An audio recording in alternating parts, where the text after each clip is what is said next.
হাদিসের মধ্যে আসবো, কখনো মনে করবেন না আমি ইমোশনালি বলে ফেলতেছি সবকিছু, না, কখনো এটা মনে করবেন না। আমরা প্রত্যেকটা কথা কোরআন এবং হাদিস থেকে বুঝবো, সে অনুযায়ী আমল করার চেষ্টা করব, সে অনুযায়ী জীবন পরিবর্তন করার চেষ্টা করব। তকরির শুনে এই তকরির, এই ওয়াজ নসিহত আমাদের ব্যক্তি জীবনের মধ্যে কোনো পরিবর্তন সাধন না করলে সেই শোনা শুধু শোনা হয়, সেটার মাধ্যমে সওয়াব হয় না। তো হযরতে খাজা মাইনুদ্দিন বলছেন, দিন আসতে হুসেন, দিন হচ্ছে ইমামে হুসেন। তুমি যদি কনফিউজ থাকো কোত্থেকে যাব, তো মাথায় রাখবা যেদিকে হুসাইন সেদিকে দিন। দিন পানা আসতে হুসেন, শুধু দিন হুসাইন না, দিনের নিরাপত্তাও হুসেন, দিনের নিরাপত্তাও হুসেন। তারপরে পরে গিয়ে বলছে, সরদাদ নাদাদ দস্ত দর দস্ত ইয়াজিদ। যখন প্রশ্ন উঠেছে যে ইয়াজিদ তার বাহিনীর মাধ্যমে, তার দূতের মাধ্যমে, যেটাকে আমরা বর্তমানে অ্যাম্বাসেডর বলি, তখন তার পরিভাষা ছিল না, আরবিতে দূত বলতো। তো যখন দূতকে পাঠালেন যে ইমাম হুসাইনের পক্ষ থেকে বায়াত নিয়ে আসো, ইমামে হুসাইনের পক্ষ থেকে বায়াত নিয়ে আসো, কেন? কারণ ইয়াজিদ তখন মুসলমানদের শাসনের চেয়ারে বসা। তো ইয়াজিদ মুসলমানদের শাসনের চেয়ারে বসলেও মুসলমানদের অন্তরের রাজা ছিল ইমামে হুসাইন। মুসলমানদের অন্তরের রাজা ইমামে হুসাইন, মুসলমানদের অন্তরের শাসক ইমামে হুসাইন। সে সব সময় একটা ভীতির মধ্যে থাকতো, হুসাইন না কোনো সময় মাথা ছাড়া দিয়ে উঠে। কাজেই প্রথম বায়াত হুসাইন থেকে গ্রহণ করো। লেকিন ইমামে হুসাইন রাদিয়াল্লাহু তাআলা আনহু কোন ফেরাউনের হাতে বায়াত গ্রহণ ইমামে হুসাইনের পক্ষে সম্ভব প্রশ্নই আসে না। যার মা ফাতেমা, যার মা ফাতেমা, যিনি দুধ পান করেছেন হযরত ফাতেমার, আর হযরত ফাতেমা জান্নাতের রানী, মহিলাদের রানী। বাবা হযরত আলী, বাবা হযরতে আলী, যাকে বলেছেন হুজুরে করিম সাল্লাল্লাহু আলাইহি ওয়াসাল্লাম আলী। বুখারী শরীফের হাদিস, আলী তুমি হচ্ছ দ্বীন, যারা তোমাকে ভালোবাসে তারা মুসলমান, যারা তোমাকে ঘৃণা করে তারা মুনাফিক। ফর্মুলার কথা বলেছিলাম না, ফর্মুলা দিন কোন দিকে? তো খুদ নবী করিম সাল্লাল্লাহু আলাইহি ওয়াসাল্লাম বলছেন, আলী কোন মুসলমান কখনো তোমাকে ঘৃণা করতে পারবে না, কোন মুনাফিক কখনো তোমাকে ভালোবাসবে না। কোন আলী? হযরত রাসূল করিম বলছেন, আল্লাহর জ্ঞানের জ্ঞানী আমি, আল্লাহর জ্ঞান সাগর যেটা আমাকে দান করেছে, সেই সাগরের মুখের যেই দরজা, সেই দরজার নাম আলী। তো যার বাবা আলী, মা ফাতেমা, আর যার ভাই ইমামে হাসান, যার নানা ইমামুল মুরসালিন, যার নানা ইমামুল মুরসালিন নবী হযরতে হুসাইন, হযরতে খাজা মাইনুদ্দিন বলছেন, দি পানা আস্তে হুসাইন, সরদার সর মুবারক দিয়ে দিয়েছে ইয়াজিদ, এই হাত তোর হাতে যাবে না, সর দিতে হলে দিয়ে দেব, এটা কোনো ব্যাপার না, এটা কোনো ব্যাপার না। তো হযরত খাজা মাইনুদ্দিন বলছেন, সরদার সর দিয়ে দিয়েছে, নাদাদে দস্ত দর দস্তে ইয়াজিদ, তবু ইয়াজিদের হাতে হাত রাখে নাই। তো হাক্কা কে বিনা লা ইলাহা আস্তে হুসাইন। যদি তুমি আমাকে জিজ্ঞেস করো যে খাজা মাইনুদ্দিন চিশতি তাহলে লা ইলাহা ইল্লাল্লাহর স্তম্ভ কি, তো আমি বলবো লা ইলাহা ইল্লাল্লাহর স্তম্ভ ইমামে হুসাইন রাদিয়াল্লাহু তাআলা আনহু। রাসূলুল্লাহ সাল্লাল্লাহু আলাইহি ওয়াসাল্লাম জিন্দাবাদ। এই শুধুমাত্র শানে কারবালার কথা বলা বড় সেনসিটিভ, বড় সেনসিটিভ। কিছু জিনিস অন্তর কবুল করে না, কিছু জিনিস অন্তর ধৈর্য ধরতে পারি না, সহ্য করতে পারি না। এত নির্মম ঘটনা, এত বেদনা বিদুর ঘটনা রুয়ে জমিনের মধ্যে কখনো ঘটে? পৃথিবীর ইতিহাসে যত পাশ্চাত্যের স্কলার আছে, যারা ইতিহাসবিদ, ইতিহাস রচনা করে, তারা একটা কথা বলেছেন। তারা বলেছেন পৃথিবীর ইতিহাসে এই প্রথম এই ধরনের একটা ঘটনা ঘটেছে, যেখানে যিনি হেরে গেছেন উনি জিতে গেছেন। যিনি হেরে গেছেন কারা বলছে? আমরা বলছি না, পাশ্চাত্যের যারা ওয়েস্টার্ন কান্ট্রির ইউরোপের যারা রাইটার ইতিহাসবিদ ওনারা বলছেন আসমানের নিচে জমিনের উপরে প্রথমই এই ঘটনা ঘটেছে। কিরকম? যিনি হেরেছেন উনি জিতেছেন। Loser become winner, loser becomes winner. যিনি লস করেছেন উনি উইনার হয়েছেন। পৃথিবীর ইতিহাসে এই ঘটনা প্রথম। আর এত বেদনা বিদুর ঘটনা, কিছু জিনিস সাহাবায়ে কেরামের মধ্যে কি ক্ষোভ ছিল এটার কারণে, কিন্তু ইয়েজিদের জুলমের কারণে সাহাবায়ে কেরাম থেকে শুরু করে তাদের আমল পর্যন্ত কেউ মাথা তুলে দাঁড়াইতে পারে। এক জুলমের ইতিহাস। হযরতে ওমর ইবনে আব্দুল আজিজ রাদিয়াল্লাহু তাআলা আনহু আল্লাহর দরবারে হাত উঠিয়ে বলছেন, আল্লাহ কোন সমাজের মধ্যে বাঁচিয়ে রাখলাম? মক্কার জমিনে যে গভর্নর তার চেয়ে বড় জালেম রুয়ে জমিনের মধ্যে নেই। দামেস্কের গভর্নর তার চেয়ে বড় জালেম রুয়ে জমিনের মধ্যে নেই। মিশরের যে গভর্নর তার চেয়ে বড় জালেম রুয়ে জমিনের মধ্যে নেই। আল্লাহ এই জালেমের হাত থেকে কবে রক্ষা করবে আমাদের? চিন্তা করতে পারবেন বুখারী শরীফের হাদিস, বুখারী শরীফের হাদিসের মধ্যে এগুলা একটু বুঝলে তারপরে বুঝতে পারবেন সাহাবায়ে কেরামের অন্তরে এই জিনিসটা কিরকম ক্ষোভের জন্ম দিয়েছিল। এক ব্যক্তি হজের মৌসুমে আব্দুল্লাহ ইবনে উমরকে জিজ্ঞেস করছেন যে হুজুর, হযরত উমর রাদিয়াল্লাহু তাআলা আনহু ছেলে আপনি, একটা মাসলা জিজ্ঞেস করতাম হুজুর। এই হাদিস বুখারী শরীফের হাদিস। হুজুর, ইহরাম অবস্থায় যদি কেউ একটা মশা মারে তো এটা জায়েজ হবে? ইহরাম কি ভঙ্গ হয়ে যাবে? হযরত আব্দুল্লাহ ইবনে উমর বলছেন, মিনাইন আনতা, তোমার দেশ কোথায়? সে বলছে, আনা মিন ইরাক, আনা মিনাল ইরাক, আমি ইরাকের লোক। হযরত আব্দুল্লাহ ইবনে উমর কি বলেছেন জানেন? উনজুরু ইলা হাযা, হে মানুষ এই ব্যক্তির দিকে দেখো একবার চোখ খুলে। সে আমাকে কি বলছেন? ইয়াসআলুনি আন দামিল বাউদ, সে আমারে মশামাছির রক্তের ব্যাপারে, মানে মশামারি হত্যা করা বৈধ কিনা জিজ্ঞেস করছে।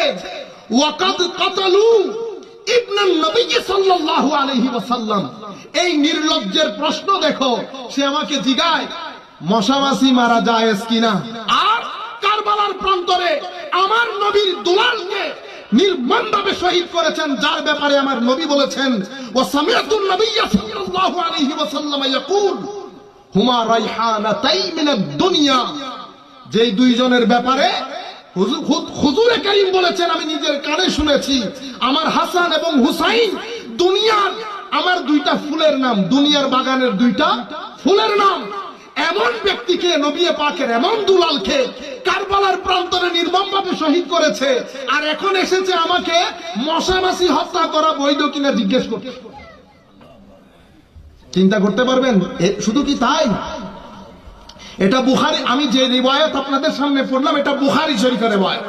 আরেক রিওয়ায়াতের মধ্যে এই হাদিসের রাবী হযরত আনাস বিন মালিক জলিলুল কদর সাহাবী রাসূল, উনি বলছেন, উতিয়া উবাইদুল্লাহ ইবনে জিয়াদ বিরাসিল হুসাইন ইবনে আলী فجعل في طست فجعل ينكت وقال في حسنه شيئا فقال انس كان اشبههم برسول الله صلى الله عليه وسلم وكان مخدوبا بالوسامه।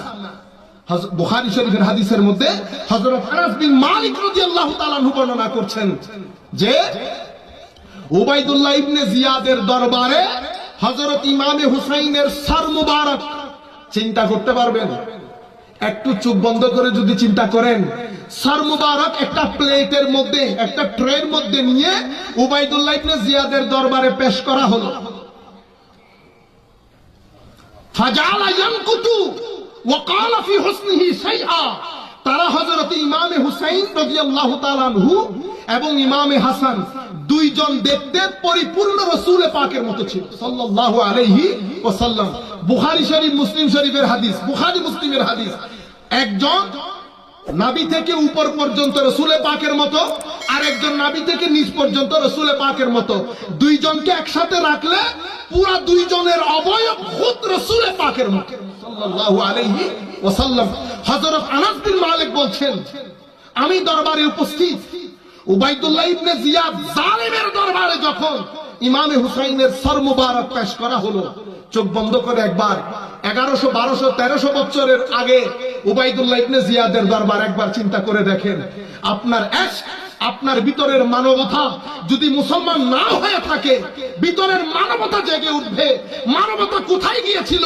রাসূল পাকের নাতি, যার ব্যাপারে আমার রাসূল বলেছেন, যে হুসাইনকে ভালোবাসলো সে আমাকে ভালোবাসলো, যে আমাকে ভালোবাসলো সে আল্লাহকে ভালোবাসলো, আর যে আল্লাহকে ভালোবাসলো আদখালাহুল্লাহুল জান্নাহ, তাকে আল্লাহ জান্নাতে দেবেন। আর মানাবগাতা হুসাইন অথবা মানাবগাতা হুমা, যারা ইমামে হাসান ইমামে হুসাইনকে অপছন্দ করলো তারা আমাকে অপছন্দ করলো, আর যারা আমাকে অপছন্দ করলো আল্লাহ রাব্বুল আলামিন কিয়ামতের দিন তাদেরকে জাহান্নাম দান করবেন। অসংখ্য হাদিস, এটা হযরতে জালালউদ্দিন সিয়ুতির কিতাব, সমস্ত আহলে বাইত রাসূলের হাদিসগুলো এখানে জমা করেছেন উনি। রাসূল পাক বলেছেন, আমার আহলে বাইতকে যারা ভালোবাসবে না, আমার আহলে বাইতের ব্যাপারে যারা অন্তরের মধ্যে ঘৃণা রাখবে, কিয়ামতের দিন তাদের কিয়ামত মুনাফিকদের সাথে হবে। আরেক হাদিসের মধ্যে আমার নবী বলেছেন কিয়ামত ইহুদীদের সাথে হবে। আমার নবী আপনাদেরকে মানহাজ দিয়ে দিয়েছেন, ফর্মুলা দিয়ে দিয়েছেন, মিটার দিয়ে দিয়েছেন। তো ফাজালা ফি তাস, ট্রের মধ্যে দরবারে পেশ করা হলো। আপনারা জানেন কি করছিল তারা? ওয়াকালা ফি হুসনিহি শাইআ ফাজালা ইয়ানকুতু, সবাই মিলে হাসি তামাশা করতেছে। সর মুবারকের মধ্যে একটা ছোট ব্যাট দিয়ে মারছে আর হাসি তামাশা করছে, মজাক করছে। ওয়াকালা ফি হুসনিহি শাইআ, হযরত ইমামে হুসাইনের জামাল সৌন্দর্য নিয়ে তারা ঠাট্টা বিদ্রূপ করছিল। চিন্তা করতে পারবেন? তখন হযরতে আনাস বিন মালিক বলছেন, ফাকাল নবী সাল্লাল্লাহু আলাইহি ওয়াসাল্লাম, ফাকাল আনাস কানা আশবাহুম বিরাসূলিল্লাহ, হযরত আনাস বলছেন দেখতে পুরা রাসূল পাকের মতো, দেখতে ইমামে হুসাইনের সর মুবারক রাসূল পাকের মতো লাগছিল। এই হচ্ছে সাহাবায়ে কেরামের ক্ষোভ। আজকে যারা আপনারা কনফিউজড বলছেন তাদের জন্য বলছি, রাসূল পাক ফর্মুলা দিয়ে দিয়েছেন। আমরা সেই আখেরি কথার মধ্যে সেই হাদিস মুসলিম শরীফ থেকে কোট করব। আল্লাহর নবী আমাদেরকে অন্ধকারে রেখে যায় নাই। তার আগে এই মাহফিল যারা আয়োজন করেছেন, যার পর নাই অন্তরের অন্তঃস্থ থেকে ধন্যবাদ জানাচ্ছি। অসংখ্য আপনারা এসেছেন, মানুষ এসছে, বসছে, আলহামদুলিল্লাহ। অনেকে অনেক জায়গায় দাঁড়িয়ে বসে শুনছে। আপনারা যারা আজকের এই অনুষ্ঠান, আজকের এই মাহফিল, আজকের এই আলোচনা শোনার জন্য সকলের জন্য বন্দোবস্ত করে দিয়েছেন, আল্লাহ রাব্বুল আলামিন আপনাদের জীবন পরিবর্তন করুক। আল্লাহ রাব্বুল আলামিন আপনাদেরকে আল্লাহর কুরবত দান করুক। আল্লাহ রাব্বুল আলামিন আপনাদেরকে সিজদার মজা দান করুক। আল্লাহ রাব্বুল আলামিন সিজদার মাধ্যমে আল্লাহর কুরবত হাসিল করার তৌফিক দান করুক। কারণ আল্লাহ বলেছেন ওয়াসজুদ ওয়াক্তারিব, সিজদা করো আর আমার কাছে আসো, সিজদা করো আর আমার কাছে আসো। তো একটা হাদিস শুধুমাত্র আপনাদের ইন্সপাইরেশনের জন্য, উৎসাহিত করার জন্য আপনাদেরকে, আখরাজাত দাইলামি, যে হাদিসটা আমি শুরুতে পড়েছি, দাইলামি ফেরদৌসের মধ্যে ওনার হাদিসের কিতাবের মধ্যে এই হাদিস কোট করেছেন হযরত আলী ইবনে আবি তালিব থেকে। আর এই হাদিস ইমাম জালালউদ্দিন সিয়ুতি ওনার কিতাবের মধ্যে এনেছেন। রাসূল পাক বলেছেন, আদিবু আওলাদাকুম সালাসা খিসাল, হে আমার উম্মত, তোমরা তোমাদের ছেলে সন্তানদেরকে তিনটা জিনিস শিক্ষা দাও। হাই মুসলমান, হাই মুসলমান, মুসলমানদের ঘর, মুসলমানদের ঘর। হাদিসের কিতাব খুললে আমার নবী কিয়ামতের যে আলামত বর্ণনা করেছেন, আজকে মুসলমানদের ঘর সেই ঘর হয়ে গেছে। আমার নবী হাদিসে পাকের মধ্যে বলেছে, উম্মত, একটা জামানা আসবে মসজিদ ভর্তি মুসল্লি থাকবে, ইমানদার থাকবে না। আজকে আমরা ইমামে হুসাইনের মাহফিল করছি, হুসাইনিয়ত ইয়াজিদিয়তের কথা বলছি, ইয়াজিদিয়তকে ঘৃণা করি, কিন্তু সকাল সন্ধ্যা ঘরের মধ্যে ইয়াজিদিয়ত ছাড়া হুসাইনিয়ত আছে নাই। হুসাইনিয়ত কোরআনের তিলাওয়াতের নাম, হুসাইনিয়ত সুবিচারের নাম, হুসাইনিয়ত ইনসাফের নাম, হুসাইনিয়ত সচ্চরিত্রের নাম, হুসাইনিয়ত মানুষকে সাহায্য সহযোগিতা করার নাম, হুসাইনিয়ত তাকওয়া ইবাদতের মাধ্যমে রাত অতিবাহিত করার নাম, হুসাইনিয়ত আল্লাহর ইবাদতের মাধ্যমে দিন অতিবাহিত করার নাম, হুসাইনিয়ত অশ্লীলতার বিরুদ্ধে একটা আওয়াজের নাম, হুসাইনিয়ত অন্যায়ের বিরুদ্ধে একটা আওয়াজের নাম, হুসাইনিয়ত অমানবিক আচরণের বিরুদ্ধে একটা আওয়াজের নাম, হুসাইনিয়ত সচ্চরিত্র, সুবিচার, সমমান, জাস্টিস হিউম্যান রাইটস, মানবাধিকারের এক নাম হুসাইনিয়ত। অশ্লীলতার বিরুদ্ধে অত্যন্ত শার্প তলোয়ারের নাম হুসাইনিয়ত। আজকে আমরা মুখে হুসাইনিয়ত। আমাদের ঘর দেখেন, আমাদের ছেলে সন্তান দেখেন, আমাদের নিজেদেরকে দেখেন, বলি হুসাইনের কথা, আপাদ মস্তক ইয়াজিদিয়ত নিয়ে ঘোরাফেরা করি। অথচ আমার আল্লাহ বলছেন, হে বান্দা, ওয়ালাউ আন্নাহুম আমানু লাফাতাহনা আলাইহিম বারাকাতিম মিনাস সামাই ওয়াল আরদ। তুই একবার মুমিন হয়ে যা, তুই একবার হুসাইনি হয়ে যা। হুসাইনি হওয়ার দেন, রাতের অন্ধকারে আসমান জমিনের বরকতের দরজা আমি তোর জন্য খুলে দেব।